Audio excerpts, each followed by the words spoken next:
Assalamualaikum warahmatullahi wabarakatuh. Kali ini saya akan berbagi cara mengisi instrumen akreditasi, khususnya pada bidang ekonomi, manajemen, bisnis, dan akuntansi atau Lamemba. Jadi Bapak Ibu, tim akreditasi di bidang 4 yang saya sampaikan tadi, sekarang kita sudah menggunakan LAM, Lembaga Akreditasi Mandiri. Jadi silakan dikunjungi dulu website LAM-nya untuk prodi, kemudian nanti kita ambil instrumen, ya. Kita ambil instrumen sehingga kita nanti mendapatkan dokumen seperti ini. Ini adalah petunjuk teknis pengisian sebagai pedoman di sini. Kemudian kita juga akan mendapatkan dokumen-dokumen berstandar yang harus disiapkan. Ini dia. Ada 89 ya, 9 standar.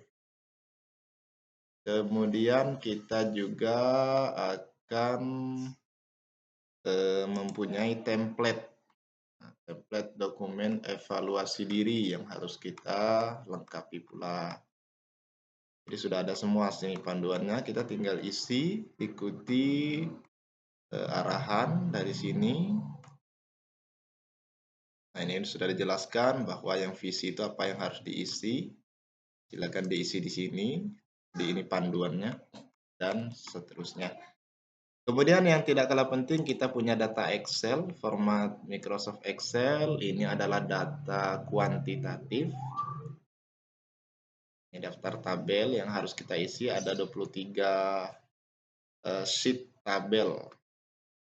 Nah, silakan kita isi, ini nama dosen, status dosen tetap, ini DN-nya atau ini DK, jabatan akademik, apakah dia akademisi atau dia ada sebagai dosen praktisi lain ya. Kemudian tabel 2 masih lanjutannya, pendidikan, bidang ilmunya, sertifikat dosen, nomor sertifikatnya. Yang ketiga kita lihat. Nah, ini adalah profil dosen berdasarkan kontribusi intelektual. Jadi nama dosen, mata kuliah yang diampu, di prodi yang akreditasi, dan kalau dia ada mengajar di prodi lain. Nah, bahan ajar yang dimiliki baik berupa diktat, modul, dan lebih baik kalau sudah berbentuk buku ber-ISBN. Kemudian mahasiswa yang dibimbing pada program studi pada tahun ini berapa orang, bimbingan skripsi, lalu rata-rata. Kan apakah di prodi lain ada, kalau tidak ada tidak masalah. Kemudian kita lanjut rekognisi. Kalau ini tidak ada tidak masalah. Produk jasa yang dihasilkan. Lalu dia terlibat organisasi lain di luar program studi, silakan diisi. Judul artikel yang disitasi, jurnal, volume, tahun, nomor halaman. Nah, ini kita masukkan datanya dari mana? Datanya untuk 3 kolom ini penelitian ya. Artikel yang disitasi, jumlah citasi, dan scholar ID. Kalau kita tanya per dosen, nah ada dosen yang tidak tahu atau akan lama butuh waktu. Nah, kita bisa menggunakan akun Sinta verifikator Sinta LPPM. Nah, ketika kita masuk, setiap LPPM perguruan tinggi itu ada author verifikatornya. Kita gunakan akun itu, kita bisa lihat all author, kita bisa buka data masing-masing author perguruan tinggi kita. Di sini kita langsung dapat datanya, ada scholar ID-nya. Lalu untuk melihat citasi, kita masuk aja ke Google Scholar masing-masing dosen. Nah, karena dia ada 3 tahun terakhir, maka ini dia. Ini berarti tahun 2020 ada 8 citasi. Kita kopikan judul, kita pastekan di sini. Jumlah citasinya berapa tadi? Misalnya 3. Lalu scholar ID-nya. Nah, kalau masih ada data lain, silakan. 3 tahun terakhir ini 5. Jadi datanya sudah ada. Tidak usah kita pusing mencarinya. Oke, kita lanjut. Oke, sudah habis. Begitu pula, kemudian ini ekuivalensi waktu mengajar penuh. Nama dosen, berapa jam mengajar dia. Di sini. Silakan diisi pada program studi yang diakreditasi.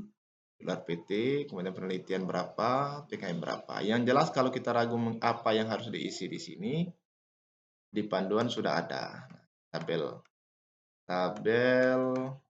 Setiap tabel itu sudah dijelaskan apa yang harus diisi.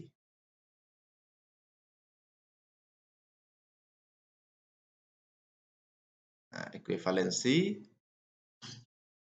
diisi dengan data mengajar dari pendidikan, pembimbingan dosen, studi yang diakreditasi.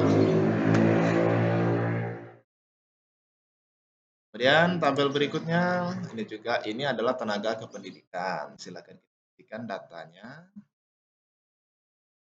Ini data keuangan, bagian keuangan, prestasi akademik dan non-akademik mahasiswa. Nama kegiatannya misalnya SEA Games, kategorinya non-akademik, tahun perolehan 2023, tingkat tentu internasional. Prestasi mencapai medali emas misalnya. Standar PT-nya apa? Kemudian tabel 8, masa studi lulusan program studi. Lulusan rata-rata masa studi standarnya berapa? Khusus program sarjana dan sarjana terapan. Khusus magister kita abaikan kalau kita masih sarjana, khusus doktor, khusus diploma 3, pada hakikatnya sama.